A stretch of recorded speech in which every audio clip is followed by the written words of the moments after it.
علیکم ورحمۃ اللہ وبرکاتہ نحمدہ ونصلی علی رسولہ الکریم اما بعد فاعوذ باللہ من الشیطان الرجیم بسم اللہ الرحمن الرحیم فقد قال اللہ تعالی فی القرآن المجید والفرقان الحمید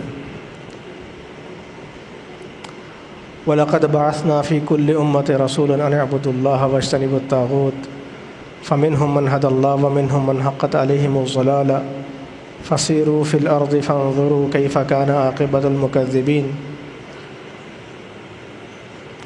ہر قسم کی حمد و ثنا، بزرگی، بڑائی، کبریائی اللہ وحدہ لا شریک کے لیے ہیں، اور درود و سلام ہو افضل الملائک اکرم الخلائق ساقی کوثر شافی محشر احمد مجتبیٰ محمد مصطفیٰ صلی اللہ علیہ وآلہ وسلم کی ذات پر، کہ جس کے ذریعے سے اللہ رب العزت نے اہل کائنات کی ہدایت کا بندوبست فرمایا۔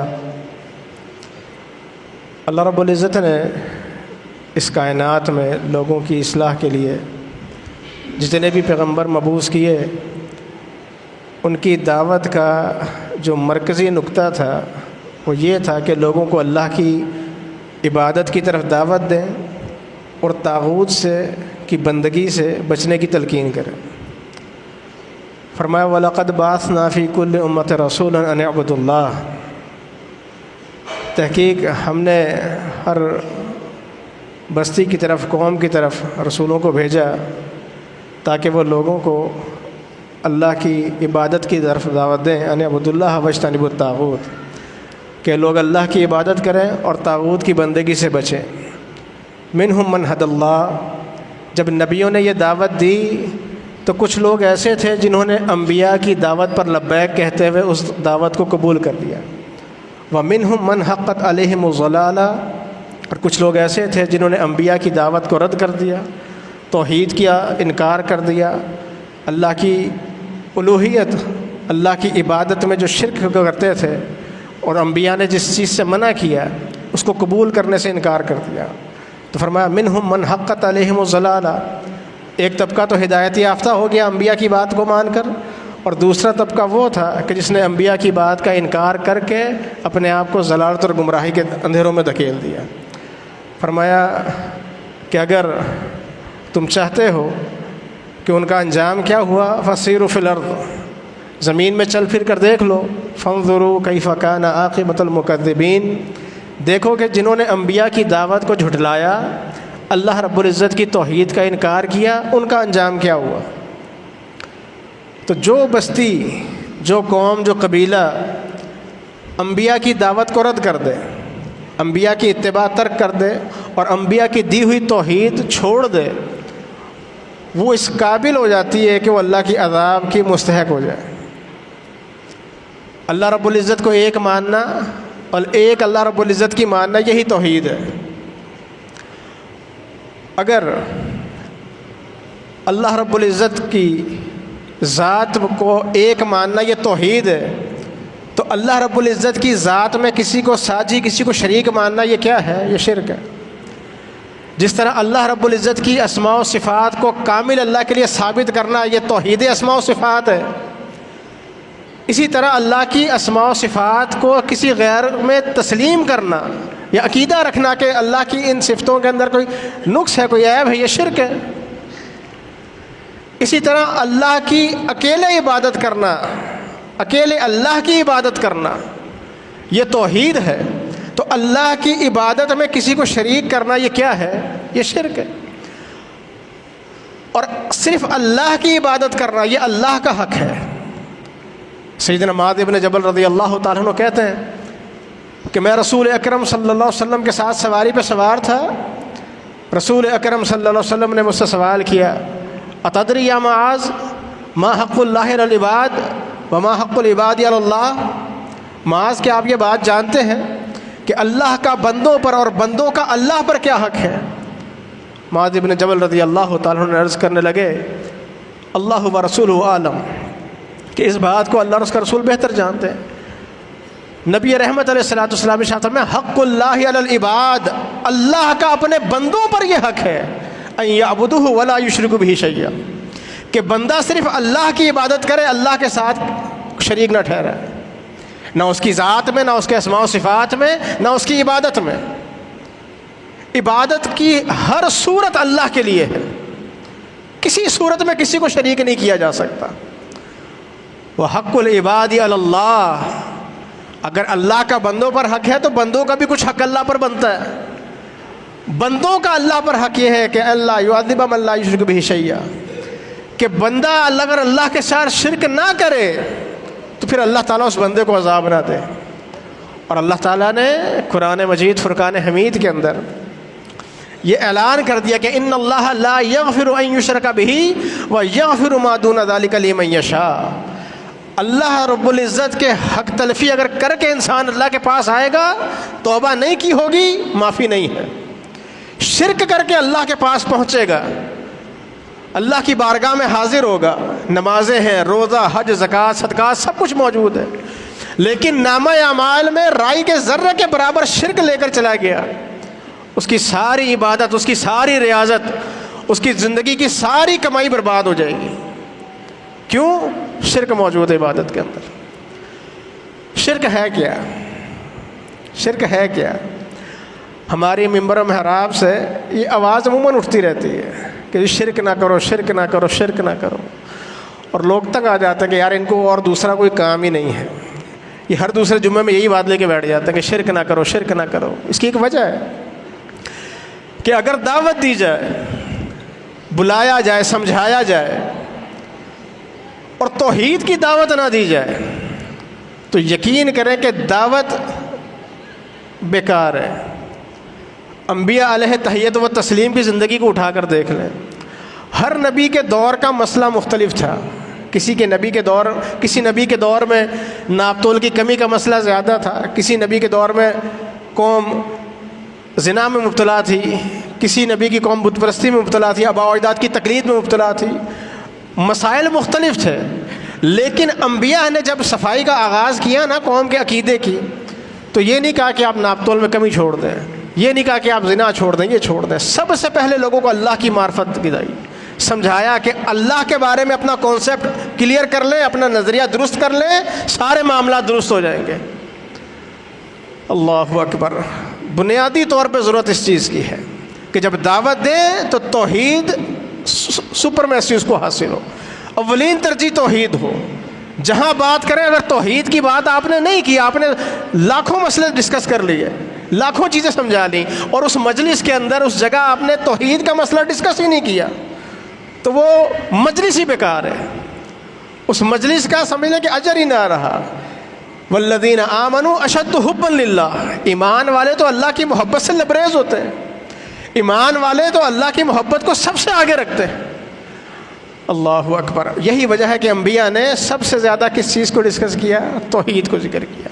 ہر نبی کی دعوت یہ ہے ان اعبدوا اللہ واجتنبوا الطاغوت، اللہ کی عبادت کرو اور طاغوت کی بندگی سے بچو۔ یا قوم اعبدوا اللہ ما لکم من الہ غیرہ، اے میری قوم اللہ کی عبادت کرو، اس کے علاوہ کوئی معبود نہیں۔ شرک ہے کیا؟ شرک ہے کیا؟ ہمارے ہاں توحید کس چیز کو سمجھا جاتا ہے؟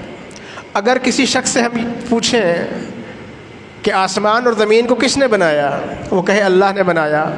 ہم کسی سے یہ سوال کریں کہ آسمان سے پانی کون برساتا ہے، وہ کہے اللہ برساتا ہے۔ زمین سے سبزہ کون اگاتا ہے، وہ کہے جی اللہ رب العزت اگاتا ہے۔ تو یہ چیز کیا کہلاتی ہے؟ ہم اس کو کیا کہتے ہیں؟ اس بندے کو کیا کہیں گے؟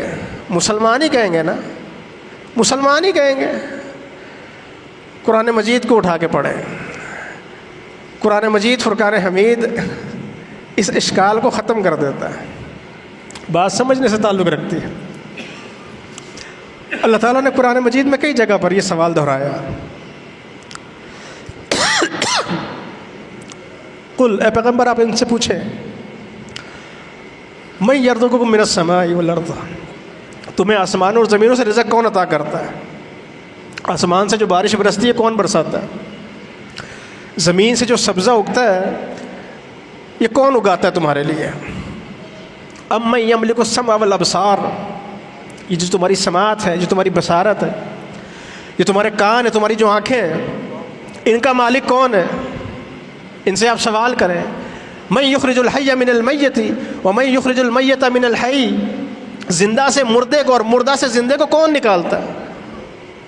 آپ ان سے سوال کریں. مرغی ایک زندہ پرندہ ہے نا, اس میں سے بے جان انڈا نکلتا ہے, یہ نکالنے والا کون ہے؟ اللہ رب العزت کی ذات ہے. پھر اس بے جان انڈے سے ایک زندگی وجود میں آتی ہے, یہ کرنے والا کون ہے؟ اللہ رب العزت ہے. وَمَن يُدَبِّرُ الْأَمْرَ, اور دنیا کے جتنے معاملات ہیں, کائنات میں جتنا تصرف ہے, یہ کون کرتا ہے؟ ہواؤں کا چلنا, بارش کا برسنا, سورج کا نکلنا, سورج کا غروب ہونا, چاند کا نکلنا, دن کا آ جانا, رات کا چھا جانا, یہ کس کے حکم سے ہوتا ہے؟ اللہ رب العزت کے حکم سے ہوتا ہے. اے پیغمبر آپ ان سے سوال کریں. کن سے سوال کریں؟ مشرکین مکہ سے سوال کریں, ابو جہل سے کریں, ابو لہب سے کریں, عتبہ سے کریں, شیبہ سے کریں. پوچھیں ان لوگوں سے. فَسَيَقُولُونَ اللَّهُ, ان قریب ان کا جواب, اور یہ جواب یہی دیں گے کہ یہ اللہ رب العزت کرتا ہے. قُلِ الْحَمْدُلِلَّهِ, آپ کہہ دیجئے تعریف اللہ کے لیے. مشرکین مکہ سے اگر یہ سوال کیا جاتا تو ان کا جواب کیا تھا؟ یہ کام کون کرتا ہے؟ اللہ رب العزت کرتا ہے. مشرکین مکہ اللہ رب العزت کی ذات کا انکار نہیں کرتے تھے. قُلْ مَن نَزَّلَ مِنَ السَّمَاءِ مَاءً وَأَحْيَا الْأَرْضَ مِن بَعْدِ مَوْتِهَا, آپ پوچھیں کہ آسمان سے پانی کون برساتا ہے اور زمین کو مردہ ہونے کے بعد زندہ کون کرتا ہے؟ لَيَقُولُنَ اللَّهُ, یہ ضرور بس ضرور جواب دیں گے کہ یہ کام اللہ کرتا ہے. آپ ان سے سوال کریں. من خلق السماوات والارض وسخر الشمس والقمر, آپ ان سے پوچھیں آسمان و زمین کو کس نے بنایا ہے, سورج اور چاند کو کس نے مسخر کیا ہے؟ اللہ اکبر. لا یقولن اللہ, مشرکین مکہ ضرور بس ضرور جواب دیں گے. لام بھی تاکید کا, نون ثقیلہ بھی تاکید کا, کہا ضرور یہ جواب دیں گے. ان کا جواب ہوگا یہی کہ یہ کام اللہ کرتا ہے. اگر وہ یہ عقیدہ رکھنے کے باوجود مشرک تھے, سرٹیفائیڈ جہنمی تھے, تو پھر اگر میں اور آپ یہ عقیدہ رکھ کے سمجھے کہ میں اور آپ مسلمان ہیں یا ہماری توحید درست ہے, تو پھر ہمیں اللہ رب العزت کے بارے میں اپنا نظریہ درست کرنے کی ضرورت ہے. ان کے عقیدے کی خرابی کیا تھی؟ دیکھیں, اللہ رب العزت کائنات کا خالق ہے, اللہ رب العزت کائنات کا مالک ہے, اس کا انکار تو فرعون نے بھی نہیں کیا تھا. فقال انا ربکم الاعلی, جس نے اپنے آپ کو رب اعلیٰ کہا, اس نے بھی کبھی اس بات کا دعویٰ نہیں کیا کہ کائنات کا خالق اور مالک میں ہوں. نہیں, اس نے بھی نہیں کیا. نمرود جو اپنے آپ کو خدا کہتا تھا, اس نے بھی اس بات کا دعویٰ نہیں کیا کہ میں آسمان اور زمین کا بنانے والا ہوں. ابراہیم علیہ السلام کے سامنے جب ایک قیدی کو آزاد کر کے ایک کو قتل کروا کے وہ سمجھا کہ میرا خدائی کا دعویٰ درست ہے, تو ابراہیم علیہ السلام نے ایک ہی بات کہی نا, مجھے ایک بات بتاؤ کہ ان اللہ یأتی بالشمس من المشرق فأتی بہا من المغرب, اللہ تعالیٰ سورج کو مشرق سے نکال کے مغرب میں غروب کر دیتا ہے. آپ خدائی دعویٰ کر رہے ہو, آپ ایک کام کرو, مغرب سے نکال دو, جھگڑا ختم ہو جاتا ہے. فبہت الذی کفر, ورتہ حیرت میں پڑ گیا بندہ, ششدر رہ گیا کہ یہ تو کام میرے اختیار میں نہیں. تو صرف یہ کہنا کہ اللہ رب العزت ایک ہے, کائنات کا خالق مالک اللہ رب العزت ہے, یہ توحید ربوبیت ہے. یہ مشرکین مکہ بھی مانتے تھے.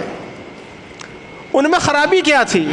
ان کے اندر خرابی یہ تھی, ان کے عقیدے کے اندر وہ کہتے تھے کہ ما نعبدہم الا لیقربونا الی اللہ زلفا, یہ جو ہم نے بت بنائے ہوئے ہیں نا 360, جو ہم نے بیت اللہ کے اندر نصب کیے ہوئے ہیں, جو جگہ جگہ رکھے ہوئے ہیں, ہم ان کی عبادت اس لیے کرتے ہیں کہ یہ اللہ کے زیادہ قریبی ہیں. اللہ ہماری سنتا نہیں اور ان کی رد نہیں کرتا. چڑھاوا چڑھانا ہے, نظر و نیاز دینی ہے, کوئی بھی کام کرنا ہے, سجدہ کرنا ہے, طواف کرنا ہے, نظر ماننی ہے, تو وہ اللہ رب العزت کے نام کی نہیں مانا کرتے تھے. اللہ اکبر. کس کے نام کی مانا کرتے تھے؟ ان نیک بزرگوں کے نام کی مانا کرتے تھے جن کے انہوں نے بت بنا کے رکھے ہوئے تھے. ما نعبدہم الا لیقربونا الی اللہ زلفا, وہ کہتے تھے کہ یہ ہمیں اللہ کے زیادہ قریب کر دیتے, یہ اللہ کے زیادہ قریبی ہیں, ان کا مقام اللہ کے ہاں بڑا زیادہ ہے. وہ سمجھتے تھے کہ ہماری دعائیں اللہ سنتا نہیں اور ان کی رد نہیں کرتا. اور ایک بات یاد رکھیں, اللہ رب العزت نے قرآن مجید فرقان حمید کے اندر یہ اعلان کیا ہے ہر فرما بردار کے لیے, ہر عاصی, ہر نافرمان کے لیے, ہر مسلمان کے لیے, ہر کافر کے لیے, ہر انسان کے لیے, ہر جن کے لیے, ہر مرد کے لیے, ہر عورت کے لیے. کیا؟ وقال ربکم ادعونی استجب لکم, اللہ نے کہا کہ مجھے پکارو، میں تمہاری پکار سنتا ہوں، میں تمہاری دعا کو قبول کرتا ہوں۔ اگر انسان یہ عقیدہ رکھے کہ اللہ رب العزت میری پکار نہیں سنتا، یہ اللہ کے بارے میں سوء ظن ہے، اور یہی سوء ظن مشرکین مکہ کے اندر پایا جاتا تھا۔ وہ یہ سمجھتے تھے کہ یہ واسطے، یہ وسیلے، یہ بزرگوں کی توسط سے کی جانے والی دعائیں یہ اللہ کے قریب کر دیتی ہیں ہمیں، اور اللہ نے ان کے اس طریقے کو ان بتوں کی عبادت قرار دیا۔ ما نعبدہم الا لیقربونا الی اللہ زلفی، کہا یہ جن کا جو طریقہ ہے یہ ان بتوں کی عبادت ہے، اس کو عبادت قرار دیا۔ اور اللہ تعالیٰ کس کس انداز میں بندوں کی دعا سنتا ہے انسان سوچ نہیں سکتا۔ ایک دو چھوٹی سی مثالیں دیتا ہوں۔ یونس علیہ السلام کو دیکھیں، قوم سے یہ کہہ دیا کہ عذاب آئے گا، خود بستی سے نکل گئے، کشتی میں سوار ہوئے، کشتی سمندر کے بیچ میں پہنچی، وہیں دھار میں پھنسی، طوفان میں گر گئی، قرآن اندازی ہوئی 2-3 دفعہ، پھر یونس علیہ السلام کو کیا کیا گیا؟ سمندر میں پھینک دیا گیا۔ ایک بڑی سی مچھلی آئی اور اس نے نگل لیا۔ اب واسطے، وسیلے، اسباب ختم ہو گئے۔ میں اور آپ اگر کسی بلڈنگ میں جائیں اور اس میں لفٹ لگی ہوئی ہو تو گراؤنڈ فلور میں جا کے فرسٹ فلور والے کو آواز دیں، آواز نہیں جائے گی، وہ نہیں سن سکتا۔ یا 10ویں منزل پہ چلے جائیں، نیچے والے فلور کو آواز دیں، وہ نہیں سن سکتا آواز۔ یونس علیہ السلام مچھلی کے پیٹ میں ہیں، بند ہیں، آواز باہر نہیں جا سکتی، انسان سن نہیں سکتا۔ اللہ اکبر۔ پھر سمندر کی گہرائی میں مچھلی چلی گئی اور نیچے چلی گئی، آواز بھی نہیں کوئی سن سکتا۔ مچھلی کے پیٹ کا اندھیرا ہے، رات کی تاریکی کا اندھیرا ہے، سمندر کی گہرائی کا اندھیرا ہے۔ قرآن نے کہا فنادى فی الظلمات، پھر یونس علیہ السلام نے ہمیں تاریکیوں میں پکارا، لا الہ الا انت سبحانک انی کنت من الظالمین، براہ راست پکارا، بغیر کسی واسطے وسیلے کے پکارا۔ اللہ اکبر۔ کہاں پھر ہم نے یونس علیہ السلام کو اس قید سے نجات دی، وَكَذَلِكَ نُنْجِي الْمُؤْمِنِينَ، اور مومنوں کو بھی ایسے نجات دیتے ہیں۔ لیکن مومن کا عقیدہ اگر یہ ہو کہ میں چادر چڑھائے بغیر دعا کروں قبول نہیں ہوتی۔ مومن کا اگر یہ عقیدہ ہو کہ اللہ ایک ہے لیکن میری سنتا نہیں، اللہ میرا ہے لیکن میری مانتا نہیں، اللہ اکبر، اللہ اکبر۔ یہ وہ عقیدہ ہے کہ انسان اپنے رب کو گالی دے رہا ہوتا ہے، اپنے رب کو گالی دے رہا ہوتا ہے، اپنے خالق اور مالک کو گالی دے رہا ہوتا ہے۔ اگر ایک انسان اپنے محسن کے بارے میں یہ سوچے کہ وہ اس پر احسان نہیں کرے گا تو اس کے محسن کو اس کے بارے میں کتنا افسوس ہوگا کہ یار آپ میرے بارے میں ایسا سوچتے ہو۔ ایک انسان کی کسی کے ساتھ دوستی ہو، کسی کے ساتھ تعلق ہو، اور وہ سوچے کہ اگر میں اس سے یہ بات کہوں یہ نہیں مانے گا، اور پھر اس کے دل کی یہ بات اس کے دوست پر ظاہر ہو جائے تو وہ کتنا ناراض ہوتا ہے کہ آپ نے میرے بارے میں یہ سوچا۔ اور جو انسان اللہ کے بارے میں یہ سوچے کہ اللہ میری سنتا نہیں، اللہ اس پر کتنا ناراض ہوتا ہوگا۔ اللہ رب العزت تو انسانوں کی دعائیں سنتا ہے۔ صحیح بخاری کے اندر ایک واقعہ موجود ہے، امی عائشہ رضی اللہ تعالیٰ عنہ کے پاس ایک عورت تھی اور وہ اکثر ایک شعر پڑھا کرتی تھی کہ یوم الوشاہ من اعاجب ربنا من بلدۃ الکفر انجانی، اللہ اکبر، کہ یوم الوشاہ جو کمر بند یا ہار کا دن تھا بڑا عجیب دن تھا، اللہ کی عجائبات میں سے ایک دن تھا کہ جس دن اللہ تعالیٰ نے مجھے کفر سے نجات دے دی، کفر کے شہر سے نجات دے دی۔ امی عائشہ نے اس سے پوچھا کہ تم یہ شعر پڑھتی ہو، اس کا مطلب کیا ہے، اس کا مقصد کیا ہے؟ تو اس نے بتایا کہ میں عرب کے ایک قبیلے کے ہاں کیا تھی، غلام تھی، انہوں نے مجھے آزاد کر دیا، میں ان کے ہاں رہنے لگ گئی۔ اللہ اکبر، ان کے ہاں رہنے لگ گئی۔ ان کی کوئی دلہن تھی، اس نے غسل کے ارادے سے جب گئی تو اپنا جو جسم پر لباس موجود تھا اس کو اتارا، اس میں ایک ہار بھی موجود تھا جو سرخ کلر کا تھا، اس کو اتار کے رکھ دیا۔ چیل آئی اور اس کو اٹھا کر لے گئی۔ اب لوگوں نے اس پر الزام لگا دیا کہ وہ تم نے چوری کیا ہے۔ وہ دہائیاں دیتی رہی، سمجھاتی رہی کہ میں نے چوری نہیں کیا، میں نے ایسا نہیں کیا، میں چھوڑ دو، کسی نے تسلیم نہیں کیا۔ اس کو بے لباس کیا گیا، اس کی تلاشی لی گئی۔ اس تکلیف کے عالم میں اس عورت نے آسمان کی طرف دیکھا۔ اب زبان حال سے اس نے کس شدت کے ساتھ اللہ کو پکارا ہوگا، کیا دعا کی ہوگی کہ وہ پرندہ جو اپنی مرضی کا مالک کہیں بھی اڑ کے چلا جاتا، کہیں بھی اس ہار کو پھینک دیتا، اس پرندے نے اس ہار کو لا کے انہی لوگوں کے درمیان پھینک دیا۔ اس عورت کی بے گناہی ثابت ہو گئی، اس عورت نے اس قوم کو چھوڑ دیا، پھر ان کے درمیان نہیں رہی، پھر ادھر آ گئی رسول اکرم صلی اللہ علیہ وسلم کے پاس، اسلام قبول کر لیا، مسجد میں اس کے لیے خیمہ لگا دیا گیا۔ کہ ایک بے آسرا عورت کہ قوم میں جس کی بے گناہی تسلیم کرنے کے لیے کوئی تیار نہیں، وہ مسلمان نہیں، وہ آسمان کی طرف آنکھیں اٹھائے تو اللہ رب العزت اس کی دعا قبول کر لے۔ اور جو بندہ داڑھی رکھے، شلوار ٹخنے سے اوپر رکھے، مسجد میں آ کے سجدے کرے اور پھر اللہ کو براہ راست نہ پکارے، اللہ کے بارے میں سوء ظن رکھے، اللہ اکبر، اس کا عقیدہ اس مشرکہ عورت سے بدتر کہ صرف اس نے تکلیف میں اللہ کو پکارا، اللہ نے اس کو توحید کی ہدایت دی، توحید کی نعمت سے نواز دیا۔ اللہ اکبر۔ آخری بات، خولہ بنت ثعلبہ رضی اللہ تعالیٰ عنہ، ان کے شوہر نے ان سے ایک جملہ کہہ دیا کہ آپ میرے لیے ایسے ہیں جیسے آپ کی پیٹھ میرے لیے ایسے ہے جیسے میری ماں کی پیٹھ، زہار کر لیا۔ اللہ اکبر۔ یہ روتی ہوئی نبی کریم صلی اللہ علیہ وسلم کے پاس آ گئی اپنے شوہر کی شکایت لے کر۔ گھر ایک ہے اور رسول اکرم صلی اللہ علیہ وسلم کا گھر کوئی بہت بڑا نہیں تھا، چھوٹا سا گھر۔ امی عائشہ رضی اللہ تعالیٰ عنہ ام المؤمنین گھر کے ایک کونے پر ہیں، رسول اکرم صلی اللہ علیہ وسلم ایک کونے پر ہیں، اور خولہ بنت ثعلبہ رضی اللہ تعالیٰ عنہ وہاں جا کر بیٹھی ہیں اور رسول اکرم صلی اللہ علیہ وسلم کے سامنے رونے لگی ہوئی ایک مسئلہ بیان کر رہی ہیں۔ امی عائشہ کہتی ہیں کہ وہ عورت گھر کے کونے پر موجود ہے اور نبی کریم صلی اللہ علیہ وسلم سے کوئی بات کہہ رہی ہے لیکن میں سن نہیں سکی وہ کیا کہہ رہی تھی۔ آسمان سے جبریل آ گئے، لقد سمع اللہ قول التی تجادلک فی زوجہا وتشتکی الی اللہ۔ اللہ اکبر۔ مومنوں کی ماں امی عائشہ رضی اللہ تعالیٰ، ولیوں کی ماں، اللہ، جس کی برات آسمان سے نازل ہوئی ہو، جس کو آسمان سے سلام آتے ہو، کہ رسول اکرم صلی اللہ علیہ وسلم کو حکم ہو کہ آپ ان سے نکاح کریں، آسمان سے جن کے نکاح کا حکم صادر ہو۔ اللہ اکبر۔ کیسی عظیم خاتون، وہ کہہ رہی ہے کہ میں گھر کے کونے پر ہوں، مجھے نظر آ رہا ہے وہ باتیں کر رہے ہیں لیکن کیا بات کر رہے ہیں مجھے سمجھ نہیں آ رہی، آواز نہیں آ رہی۔ آسمان سے جبریل نے آ کے بتایا، کیا عائشہ آپ نے نہیں سنا لیکن ہم نے ساتوں آسمانوں پر سن لیا۔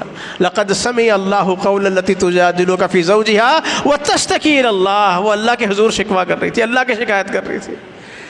جب بندہ اللہ کے سامنے مسئلہ رکھے، کوئی سنے نہ سنے، اللہ ضرور سنتا ہے۔